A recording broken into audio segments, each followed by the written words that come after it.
Hello and welcome to another Raggy's Beers, Wines and Spirits reviews. Tonight I'm going to review from Marks & Spencer, brewed by Kentish Pip Woolton Farm, their Katy apple and rhubarb cider.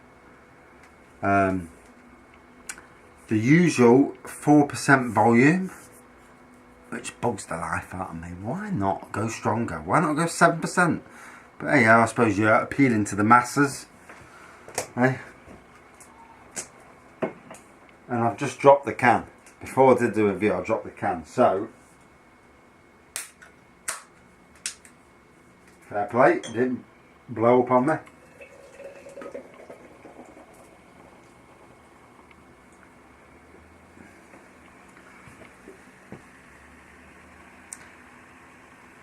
I was expecting a bit of a cider with a bit of a pink tinge, so not quite that. Bit of a straw colour to it, good lacing and carbonation, white head. Oh, very much an apple aroma. So what it says on ratebeer.com, on their ratings, bear in mind it's a beer rating than a cider rating, you know. Let's be fair, the best people to review beers are cider lovers, as are the best people to review beers or beer lovers. Same goes for lager, spirits, you know. People who are reviewing ciders and lagers, who are beer lovers but not cider lovers, will not give it the rating it deserves, which is why I give my own ratings for each category. It's only fair. So with this one, 3.14 out of 5 from 15 ratings, and it says, from Woolton Farm, where they've been growing fruit for 4 generations, this crisp and tart cider, combining typically early and Queen Victoria rhubarb with Katy apple juice, has been crafted taking inspiration from the land. So I'll pick out a few interesting reviews.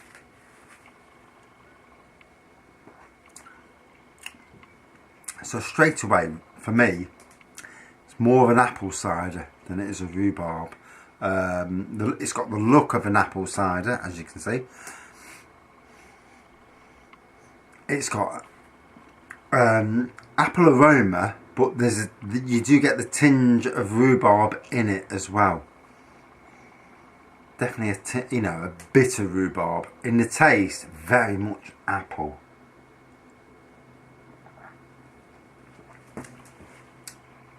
And again, a hint of rhubarb. So basically, apple cider, a little bit of rhubarb on the end. Out of 5, there's a rating here, 3.1 out of 5. Apple aroma and taste, medium to ice sweet, pale yellow colour, 3.1. Not really a good review, to be fair. 3.8 out of 5. Pores, pale yellow colour, no head, aroma of apples, taste is sweet, apples and pear. Another one, 2.9. Pale golden colour with no head, lively carbonation, aroma of tart apples, clove, taste is sweet apples, cloves, sour, light sour note in finish, drinkable beer. It's not beer, it's a cider. Jesus, mother of Christ. So, like I said, none of them are getting the rhubarb. You can taste and you can smell the rhubarb, but it is very, very minute. Very much an apple. Very much a traditional cider. However, a low ABV cider. 4% is low. You go to beer festivals, ciders, I mean, I've drank them, I know, are in the 7 and 8 point, anything up to 8, 9%, you get some cracking ciders. The only problem is when you mix them with beers, because you get absolutely drunk as newts.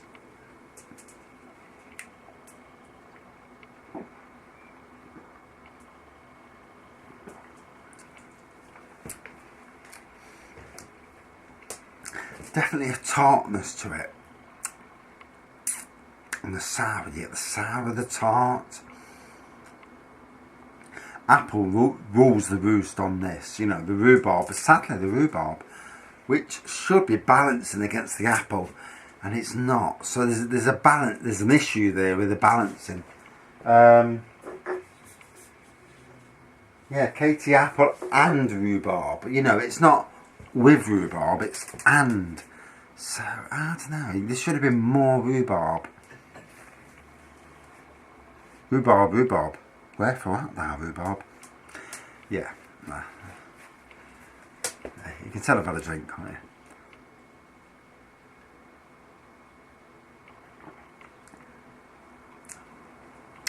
you? I'm definitely getting the rhubarb, but the apple is so strong. This year, myself, I'm going to be brewing. I'm growing rhubarb on the front garden. 2 different types of rhubarb. I've got 4 pots with rhubarb in.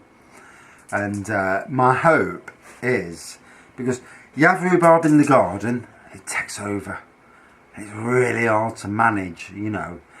In a pot, I can manage it, you know. The root cannot go any further.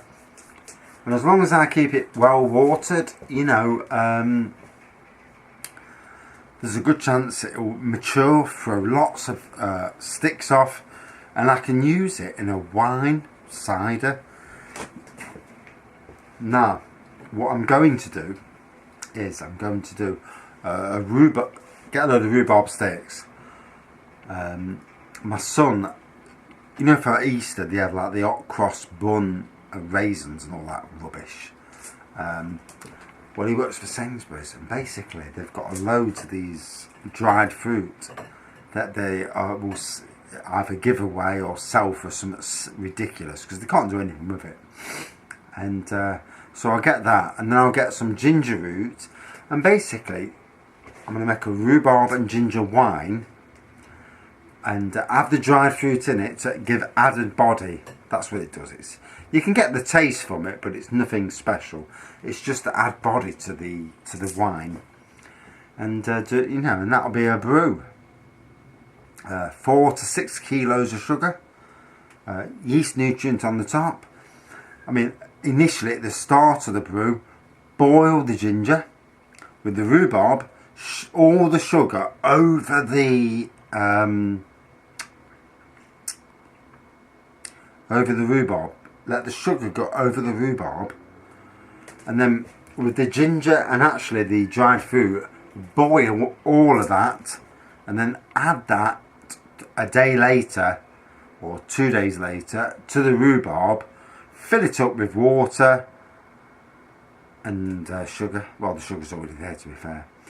Fill it up to 25, 26 litres, you know, as much as you can get, you know, because I'm a tight get and I want to get as much out of it as I can. Get it all the way up, let it ferment.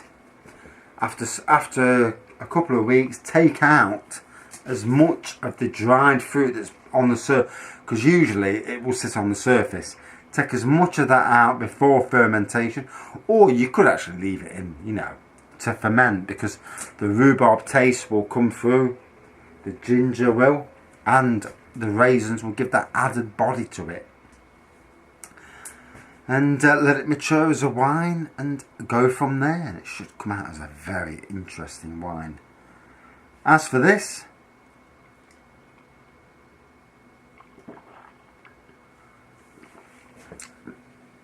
in the taste, really struggling to get the rhubarb in the taste.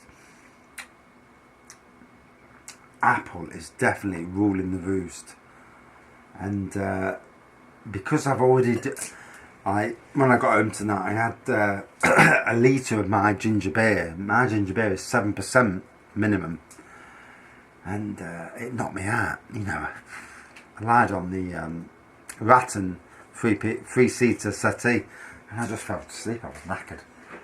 And then I've just done a review of a beer, and then I've reviewed this straight afterwards, and my God, it hit me like a brick. And I don't know if you can see the hazy eyes, but my God, I can feel it. And it's only 7 o'clock, so I need to liven up a bit.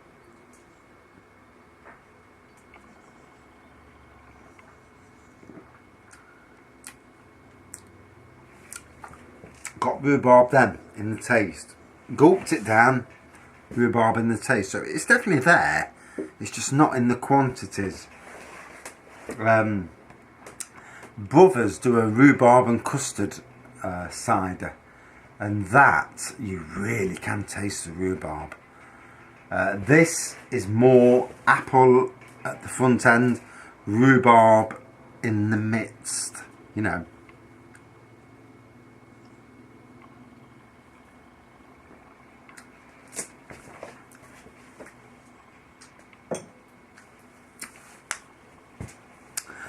So, you know, ciders, these fruity ciders, I really don't understand why there's a 4% window on ciders.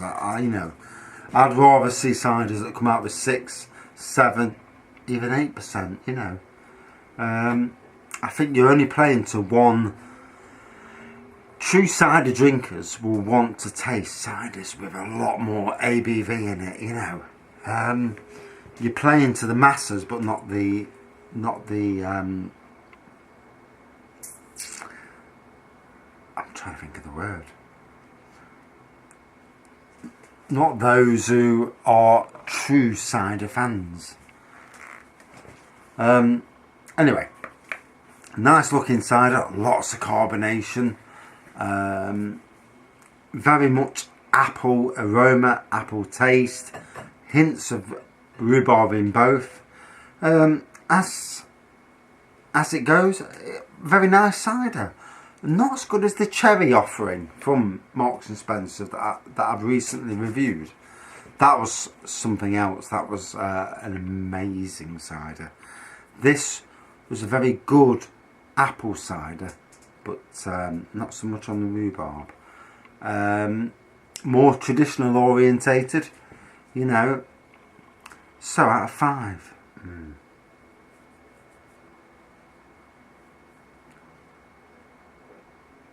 And it gets harder. You know, the more you do reviews, it gets harder. And even though I feel slightly abbreviated at this moment, I still, you know, even so, it's still a struggle to pick out the right strength and review. Don't know why I said strength. I'm going to give it. It was good tasting, but the rhubarb just wasn't there as much as it should be. I'm going to give it a 4.3 out of 5. A very nice cider, but not quite what it said on the tin. Thanks for watching. See you soon.